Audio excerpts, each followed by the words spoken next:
আজকে আমরা অনুশীলনী 3.1 এর 1 নম্বরের সবকটা সমাধান দেখব। তো তোমরা ভিডিওটি ধৈর্য সহকারে দেখো, তাহলে আশা করি সম্পূর্ণ বুঝতে পারবা। তাহলে আমরা 1 নম্বরে দেখব যে সূত্রের সাহায্যে বর্গ নির্ণয় করো। তাহলে ক নম্বর দেখো যে 2a + 3b, এটির আমরা কি করব, বর্গ নির্ণয় করব। তাহলে আমরা বর্গ বলতে কি বুঝি, এই রকম এটিকে ব্র্যাকেট দিয়ে আমরা স্কয়ার দিব। স্কয়ারের বাংলায় হলো বর্গ। তো এটি কিসের সূত্র, এটিকে যদি আমরা a ধরি সম্পূর্ণটা, আর এটিকে যদি আমরা b ধরি, তাহলে আমরা বলতে পারি a + b হোল স্কয়ারের সূত্র। তাহলে চলো আমরা সমাধানটি দেখি। দেখো আমি আগে থেকে এই সমাধানটি করে নিয়েছি যাতে সময় বেশি না লাগে। তো সমস্যা নেই, আমি সম্পূর্ণ বুঝাই দিব। তো দেখো আমরা এটিকে a ধরলাম, এটিকে b ধরলাম, ধরার পর এটিকে কি করলাম, বর্গ করলাম। তাহলে সূত্র অনুসারে a + b হোল স্কয়ার সূত্র কি আমরা সকলেই জানি, a square + 2ab + b square. অবশ্যই যারা এই সূত্রগুলি জানো না অবশ্যই দেখে আসবা। তাহলে এটি a, এই জন্য আমরা লিখলাম a স্কয়ার।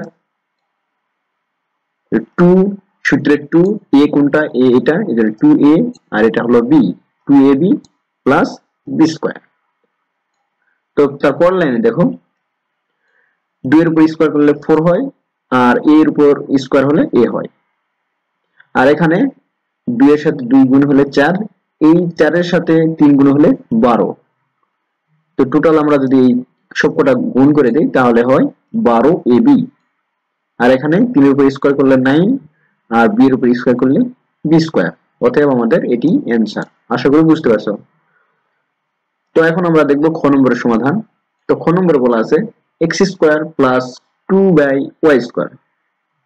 তো সমস্যা নাই, তাহলে আমরা এটাকে a ধরবো, আর এটা সম্পূর্ণটাকে কি ধরবো, b ধরবো। তাহলে চলো আমরা সমাধান দেখি। এটিকে আমরা a ধরলাম, আর এটিকে b ধরলাম। তাহলে a + b হোল স্কয়ার, এই সেই আগের সূত্রই, a square + 2ab + b square. অবশ্যই তোমরা সূত্রগুলো দেখে আসবে, সূত্রগুলো তোমাদের বইয়ে আছে। এই যে এই সূত্র, a + b whole square, a square + 2ab + b square, a - b whole square, a square - 2ab + b square. এখানে আরো অনেক সূত্র আছে, তো তোমরা সব সূত্রগুলোই পড়ে নিবা। তো সূত্র মতে আমরা এটিকে কি করব, x স্কয়ার কে a ধরেছি, আর এটিকে b ধরেছি। তাহলে a স্কয়ার মানে x স্কয়ারের উপর স্কয়ার, কারণ x স্কয়ার কে আমরা a ধরেছি, এজন্য a square + 2ab + b square. তো দেখো আমরা জানি পাওয়ারের উপর যদি পাওয়ার থাকে তাহলে পাওয়ার দুটো কি হয়, গুণ হয়। তাহলে এই স্কয়ারের উপর স্কয়ার, এজন্য স্কয়ার স্কয়ার গুণ হয়, কত হয়েছে, 4। আর আমরা জানি স্কয়ার বলতে 2 বোঝায়, এজন্য 2 গুণে 4। আর এখানে দেখো এই এই দুটি গুণ হয় কত হবে, 2x স্কয়ার। এই 2x স্কয়ারের সাথে যদি এই 2 গুণ হয় তাহলে হবে কত, 4x স্কয়ার। তো আমরা জানি যদি এইরকম ভাগ আকারে থাকে তাহলে এই পাশে যে গুণ থাকে, পাশে কিছু গুণ থাকলে সেটি কার সাথে গুণ হয়, এই নিচের সাথে গুণ না হয় উপরের সাথে গুণ হয়। এই জন্য এই 2x স্কয়ার এই 2 এর সাথে গুণ হয় 4x স্কয়ার। এই জন্য আমরা এখানে লিখলাম 4x square by y square. আশা করি বুঝতে পারছো। আর এখানে দেখো এই স্কয়ার এই 2 এর উপরও আছে, এই y স্কয়ারের উপরও আছে। এই জন্য 2 এর উপর স্কয়ার করলে কত হয়, 4, আর y এর উপর স্কয়ার করলে হয় y⁴, কারণ এই যে y এর উপর স্কয়ার আছে, আর স্কয়ার আর স্কয়ার গুণ হয় y⁴ হয়। আশা করি বুঝতে পারছো। এটি হলো আমাদের দ্বিতীয় নম্বর, খ নম্বরের অ্যান্সার। এখন আমরা দেখব গ নম্বরের। তো গ নম্বরে এটা কিসের সূত্র হবে, a - b হোল স্কয়ার। তো দেখো a - b হোল স্কয়ার, তো আমরা এটিকে a ধরলাম, এটিকে b ধরলাম।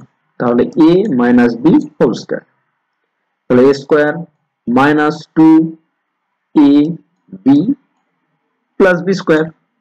তো একই রকম 4 এর উপর স্কয়ার করলে হয় 16, y এর উপর স্কয়ার করলে y স্কয়ার, মাইনাস এই 2, এই 4 আর এই 5 গুণ করলে কত হয়, 4 দুগুণে 8, 5 আষ্টে 40, আর এখানে y আর xy।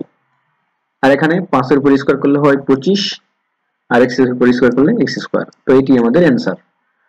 তো এখন আমরা দেখব তারপরের প্রশ্ন, ঘ নম্বর, 5x স্কয়ার - y। তো আমরা এটিকে a ধরবো, আর y কে b ধরবো। তাহলে দেখো আমরা এটিকে a ধরেছি, আর এটিকে b ধরেছি। তো আগের মতোই সূত্র, খুবই সহজ, a square - 2ab plus B square. তো 5 এর উপর স্কোয়ার করলে হয় 25, আর x এর উপর যেহেতু স্কোয়ার তার উপর স্কোয়ার, এই জন্য x টু পাওয়ার 4। এই 2 আর 5 গুণ করলে কত হয় 10, 10 x স্কোয়ার y, আর এখানে y স্কোয়ার। আশা করি বুঝতে পারছো। তো এখন আমরা তারপরেরটা দেখি, ওমা নম্বর। তো এখানে দেখো এর আগে আমরা যেগুলো করেছি, এখানে দুইটিকে পদ ছিল, তো এখানে তিনটি। তো তিনটি থাকলে কি করবো, আমরা যে কোনো দুইটিকে এ ধরবো। আমি মনে করলাম যে এই দুটিকে এ ধরলাম আর এটিকে বি ধরলাম। তাহলে চলো আমরা সমাধান করি। তো দেখো আমরা এই দুটিকে কি করছি, এ ধরেছি, এই জন্য ব্র্যাকেট দিয়ে এক জায়গায় করে নিয়েছি। এই দুটিকে এ আর এই 2a কে বি ধরেছি। তাহলে দেখো সূত্র কি হবে, যেহেতু এখানে minus a minus b whole square, তো এটা হলো a, এটা হলো b, a minus b whole square. যেহেতু আমরা এখানে আগে ফার্স্ট ব্র্যাকেট দিয়েছি, এই জন্য হোল স্কয়ার দেওয়ার জন্য কি করতে হবে, সেকেন্ড ব্র্যাকেট দিতে হবে। তো এখন দেখো আমরা সূত্র বসাই। তাহলে a স্কয়ার, এখানে 3b মাইনাস 5 হলো a, কারণ আমরা এটিকে a ধরেছি। তাহলে এটি হবে কি a স্কয়ার, এই জন্য এর উপর স্কয়ার, মাইনাস 2a, a কোনটা 3b মাইনাস 5, এই জন্য 3b মাইনাস 5c। আর এখানে দেখো 2a, এটি হলো b, এই জন্য into b plus b square, 2 এর উপর স্কয়ার। তো দেখো আমরা এতটুকু করার পর তার পরের লাইনে দেখো এখন আমাদের এইটুকু আবার সূত্রের মধ্যে পড়ে গেছে। তো এখানে আমরা কি করব, আবার এটাকে এই যে এর আগের নিয়মে এই যে এরকম ভাবে সূত্রে বসাবো। তো দেখো আমরা 3b কে ধরলাম, 3b কে ধরলাম a, আর 5c কে ধরলাম b। তাহলে এটাকে সূত্রে বসাও, a স্কয়ার, তার মানে এটার উপর স্কয়ার, মাইনাস, যেহেতু এটা সূত্রে মাইনাস, এই যে minus 2ab plus b square. তো আমাদের এতটুকু কাজ শেষ। তারপরে আমাদের এতটুকু।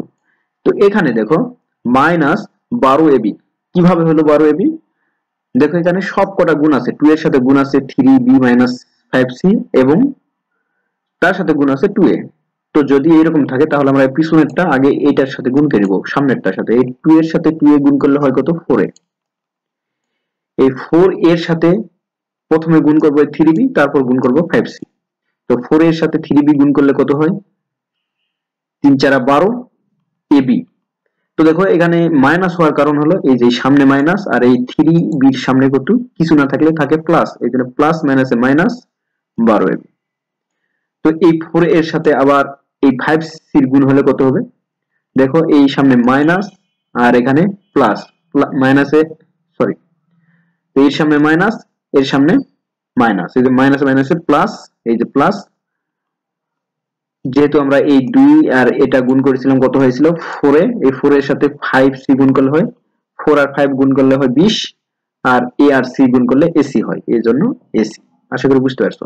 আর এখানে 2 দুগুণে 4, আর এর উপর স্কয়ার করলে a স্কয়ার। তো তারপর লাইনে দেখো এটিকে শুধুমাত্র স্কয়ার করে দাও, 3 কে স্কয়ার করলে 9 হয়, আর b এর উপর স্কয়ার করলে b স্কয়ার। আর এই তিনটা গুণ করলে কত হয়, 3 দুগুণে 6, আর 5 এর সাথে গুণ হলে 30, 30 bc। তারপর দেখো 5 এর উপর স্কয়ার করলে হয় কত 25, আর c এর উপর স্কয়ার করলে হয় c স্কয়ার। তো তারপর লাইনে দেখো, তারপর লাইনে যেটা ছিল সেটাই লিখলাম এখানে, তারপর এটা এখানে লিখে দিলাম, এটা এখানে লিখে দিলাম। তারপর লাইনে এই জায়গায় আমরা কি করব, সাজাই লিখবো, যতগুলো স্কয়ার আছে সেগুলো সাজাই নিব। তো প্রথমে আমরা এই যে a নিলাম 4a স্কয়ার, 4a স্কয়ার, তারপর নিব আমরা 9b স্কয়ার, এই 9b স্কয়ার, তারপর 25c স্কয়ার, তারপর পর্যায়ক্রমে 12ab, তারপর 30bc, তারপর 20ac। তো এভাবে সাজাই লিখলে হয়ে যাবে, এটি হলো আমাদের অ্যানসার। সাজাই না লিখে এখানে অ্যানসার করে দিলে অবশ্য মার্ক দেবে, কিন্তু সাজাই লেখাটাই ভালো। তারপর আমরা দেখব এর পরের সমাধান। পরের সমাধান কি আছে, 6 নম্বর।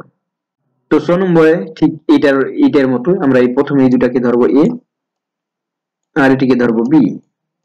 তাহলে a minus b whole square. তো একই নিয়মে এই দুটিকে ধরলাম a, আর এটিকে ধরলাম b। ধরার পর a minus b whole square, তো a square minus 2ab plus b square. ঠিক আগের মতো এটিকে আবার আমাদের কি করতে হবে, সূত্রে বসাতে হবে, কারণ এখানে হোল স্কয়ার আছে। তাহলে এটি হলো a, এটি হলো b, a square minus 2 A B plus B square. আর এটার সাথে ঠিক আগের মতো গুণ, এই টু এর সাথে সি জেড যদি গুণ হয় তাহলে কত হবে, two c z, two c z এর সাথে এটাকে প্রথম গুণ করব, তারপর এটাকে গুণ করব।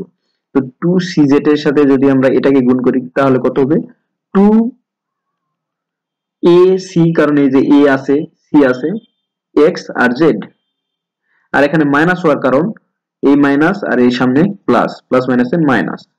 ঠিক আবার এটির সাথে এটি এবং এটি, এই তিনটি গুণ করলে কত হবে, টু বিসি ওয়াই জেড। এটা একটু সাজাই লেখা, যে বিসি এবং ওয়াই জেড সাজাই লিখলে হবে। তারপর দেখো এখানে সি স্কোয়ার জেড স্কোয়ার, কারণ দুইটার উপরই স্কোয়ার আছে। যখন আমাদের এরকম দুইটার উপরে স্কোয়ার থাকে আমরা পৃথকভাবে স্কোয়ার লিখতে পারি, এই জন্য c square z square, c এর উপরে স্কোয়ার দিয়েছি, জেড এর উপরে দিয়েছি।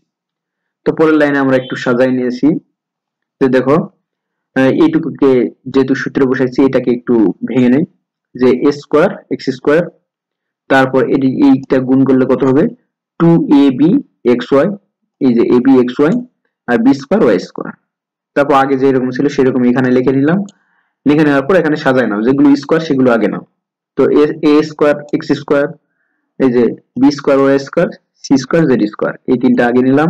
নেওয়ার পর তারপর দেখো two a b x y, এই two a b x y, তারপর এই যে বি সি যেটা সেটা নিতে হবে, মানে A B B C C এ, তারপরে বি সি এটা নিলাম, তারপর লাস্টে নিলাম সি এ। তো এটি হয় কিভাবে, এর পর হয় বি, তারপর সি, তারপর এ, এভাবে A B B C C এ। ঠিক একই রকম এক্স, তারপর ওয়াই, তারপর জেড, তারপর আবার এক্স, এভাবে সাজাই নেবা, x y y z z x. এই জন্য প্রথমে দেখো এ বি নিয়েছি, তারপর সাথে এক্স ওয়াই, তারপর নিয়েছি বিসি, তারপর ওয়াই জেড, তারপর টু এসি, এসি বা সিএ, সিএ লেখাটাই বেটার হয়, আর এখানে এক্স জেড না লিখে জেড এক্স লিখলেও হবে। তো কোনোটাতেই ভুল নাই, কারণ গুণ আকারে প্রথমে পরে আগে পরে থাকলে কোনো সমস্যা না, কোনো সমস্যা হয় না। এটাই হলো অ্যান্সার। তো আমরা তারপরেরটা এখন সমাধান দেখব। তো তারপরে কি লেখা আছে দেখো, এটাতে দেখো আগের গুলোর মতো না, এটাতে আছে চারটা। তো সেই ক্ষেত্রে আমরা কি করব, এই দুটাকে ধরবো এ, এই দুটাকে ধরবো বি। তাহলে চলো আমরা এর সমাধান দেখি। আমরা প্রথম দুটাকে এ ধরেছি, আর এই যে দেখো এইখানে আমরা বি ধরেছি। এটাকে যদি বি ধরি, যখন আমরা ব্র্যাকেট দিব তখন আমাদের কি করতে হয়, মাইনাস কমন নিতে হয়। তাহলে মাইনাস যদি কমন নেই, এই মাইনাস আর 2 এর সামনে কি ছিল, মাইনাস, মাইনাসে মাইনাসে প্লাস 2a 2y, তো এই মাইনাস আর এই মাইনাসে প্লাস 5z। অবশ্যই যখন আমরা ব্র্যাকেট দিয়ে সেপারেট করে নিব তখন অবশ্যই আমাদের কি এই মাইনাস কমন নিতে হবে, আর মাইনাস কমন নিলে কি হবে, মাইনাসে মাইনাসে চিহ্ন পরিবর্তন হয়ে যাবে। তো অনেকে কি করে দেয়, এখানে ব্র্যাকেট দেয় কিন্তু এর ভিতরে চিহ্ন পরিবর্তন করে দেয় না। তো সেই চিহ্ন পরিবর্তনকে না দিলে কি হবে, ভুল হবে। অবশ্যই এভাবে সঠিক চিহ্ন দিবা। তো তারপর দেখো আমরা এটাকে কি করলাম, স্কোয়ার করে দিলাম, দেওয়ার পর এটি হলো এ, এটি হলো বি, তাহলে এই যে দেখো এ square minus two a B plus B square. তো দেখো এই ক্ষেত্রে আমাদের এটিকে আমাদের আবার সূত্রে বসাতে হবে, এই যে এটিকেও সূত্রে বসাতে হবে। তো আমরা তাই করেছি, এটিকে সূত্রে বসালে হয় কত, এ square plus two a B plus B square, আর এইটা গুণ করে দাও। তো 2 কে সামনে রাখলাম, এই 2 এর সাথে এই 2y গুণ করলে কত হয়, 4ay, এই 2 এর সাথে এই 5z এর গুণ করলে কত হয়, 10az, এই 3x এর সাথে এই 2y গুণ করলে 6xy, এই 3x এর সাথে এই 5z গুণ করলে 15xz। আশা করি তোমরা এই গুণগুলো পারো। তো যদি না পারো তাহলে প্রথমে কি করবা, প্রথমে এটির সাথে এই দুটির গুণকে দিবা, তারপর এটির সাথে আবার এই দুটির গুণকে দিবা। তো এই জন্য আমি প্রথমে 2 এর সাথে 2y একবার গুণ করে দিছি, এই 2 এর সাথে এই 5z একবার গুণ করে দিয়েছি, তারপর এই 3x এর সাথে 2y একবার গুণ করে দিয়েছি, 3x এর সাথে 5z একবার গুণ করে দিয়েছি। তো আশা করি তোমরা বুঝতে পারছো। তারপরে দেখো, তারপরে আমরা এটিকে আবার সূত্রে ভাঙবো। তো দেখো এটি হলো 2a হলো 2y হলো a আর 5z হলো b। তাহলে দেখো a স্কয়ার, যেহেতু এখানে প্লাস এজন্য সূত্রে প্লাস, আর যেহেতু এই পাশে জায়গা ধরেনি এজন্য আমরা নিচে লিখেছি। তো তো এই প্লাসটা তোমরা এখানে না দিয়ে এখানেও দিতে পারো, কোনো সমস্যা নাই, ওখানে দিলেও হবে 2ab প্লাস বি স্কোয়ার। তো পরের লাইনে দেখো এটিকে কি 2 স্কোয়ার কে স্কোয়ার করলে কত হয়, 2 এর উপর স্কোয়ার করলে 4 আর a এর উপর স্কোয়ার করলে a স্কোয়ার। তো এই 2 আর 3 গুণ করলে কত হবে, 2 দুগুণে 4 আর 3 4 12, 12ax। তারপর এটিকে গুণ করলে কত হবে 9x স্কোয়ার, কারণ 3 এর উপর স্কোয়ার করলে হয় 9 আর x এর উপর স্কোয়ার করলে x স্কোয়ার। আর এখন দেখো এই 2 যেহেতু এটি সম্পূর্ণটার সাথে গুণ আছে, এইজন্য 2 কে সবার সাথে গুণ করে দেব। তো দেখো যখন গুণ করে দিব তখন অবশ্যই চিহ্ন কি করতে হবে, চিহ্ন গুণ করে দিতে হবে। তো দেখো 2 এর সামনে মাইনাস আর এটির সামনে প্লাস, প্লাস মাইনাসে মাইনাস, এই 2 আর 4 গুণ হলে কত হবে 8ay। এই 2 এর সাথে এই 10 গুণ করলে কত হবে, 10 দুগুণে 20, এই প্লাস আর এই মাইনাসে মাইনাস 20ay। তো এই 2 এর সাথে এই 6xy গুণ করলে কত হবে, 6 দুগুণে 12xy, এখানে প্লাস এখানে মাইনাস আর এখানে প্লাস, এই জন্য প্লাস মানে মাইনাস। তো পরেরটা দেখো এই মাইনাস আর এই প্লাসে মাইনাস, 2 এর সাথে 15 গুণ হলে 15 দুগুণ 30 xz। আশা করি এটা কিভাবে হয়েছে তোমরা বুঝতে পেরেছো। তারপরে দেখো এই 2 এর উপর স্কয়ার করলে 4, এই y এর উপর স্কয়ার করলে y স্কয়ার, আর এখানে এই 2 গুণ করলে কত হবে, 2 দুগুণে 4, 4 এর সাথে 5 গুণ করলে 4 5 20, এইজন্য 20 yz, কারণ এখানে শুধুমাত্র y আর z ই আছে। তারপর দেখো 5 এর উপর স্কয়ার করলে 25 আর এই z এর উপর স্কয়ার করলে z স্কয়ার। তো এখন সাজাই লিখবা কিভাবে, যেগুলো স্কয়ার সেগুলো আগে নাও। তো সর্বপ্রথম আমরা নিতে পারি x স্কয়ার, যে 4a স্কয়ার, তারপর 9x স্কয়ার, তারপর দেখো 4y স্কয়ার, তারপর 25z স্কয়ার। তো এই স্কয়ার গুলো আগে সাজাই নিলাম, তারপর আমরা লিখবো যে এই যে 12ax, তারপর এই যে এটা, তারপর এটা পর্যায়ক্রমে এটা লিখে দিবা, দেওয়ার পর অ্যানসার করে দিবা, তাহলে হয়ে যাবে। এটাই হলো অ্যানসার। আশা করি বুঝতে পারছো, এটাই হলো অ্যানসার। তো তারপরে দেখো সর্বশেষ এটা হলো বর্গিক জ নম্বর। তো এই অঙ্ক তোমরা ক্লাস 8 এ করেছো। তো এগুলো বর্গ করার নিয়ম হলো, এখানে দেখো 1007 আছে, তো আমরা এটা 1000 এর সাথে যদি 7 যোগ করে দেই তাহলে কত হবে 1007। মানে আমরা এমন ভাবে করব যেন এখানে 1007 এটাকে ভাঙলে যেন আবার 1007ই হয়। দেখো এই দুটাকে যোগ করলে আবার 1007ই হবে। তো এটিকে আমরা যদি এখন বর্গ করি, যে এটিকে a ধরলাম, এটিকে b ধরলাম, ধরে আমরা কি করে দিব, বর্গ করে দিব। তো দেখো আমি তাই করেছি। তো এখানে 1007 ছিল, আমরা এই দুটোকে এমন ভাবে ভাঙবো যেন যোগ অথবা বিয়োগ করে এই 1007ই থাকে। তো যোগ করে দিলাম, 1000 এর সাথে 7 যোগ করলে 1007 হয়। তো এটি হলো a, এটি হলো b। তো a plus b whole square, তো এর উপর square plus 2ab plus b square. তো 1000 এর উপর স্কয়ার করলে হয় এত, আর এটার সাথে গুণ করলে হয় কত, 7 এর সাথে 2 গুণ করলে হয় 14, 14 এর সাথে 1000 গুণ করলে হয় 14000, আর 7 7 49, আর এটা কত হয়, একক দশক শতক হাজার অযুত লক্ষ, মানে 10 লাখ হয়। তো তোমরা এগুলা ক্যালকুলেটরে বসাই দিবা, তাহলে হয়ে যাবে। তারপরে সব কটা যোগ করলে হয় একক দশক শতক হাজার অযুত লক্ষ, 10,14,049। এটি হলো অ্যানসার। আশা করি বুঝতে পারছো। যদি বুঝতে না পারো অবশ্যই কমেন্ট বক্সে জানাবে, আর ভিডিওটি ভালো লাগলে অবশ্যই সাবস্ক্রাইব করে পাশে থাকবে। তো এরপর আমরা দেখব 2 নম্বরের সমাধান, তারপর পর্যায়ক্রমে আমরা এই অধ্যায়ের সবকটা সমাধান দেখব।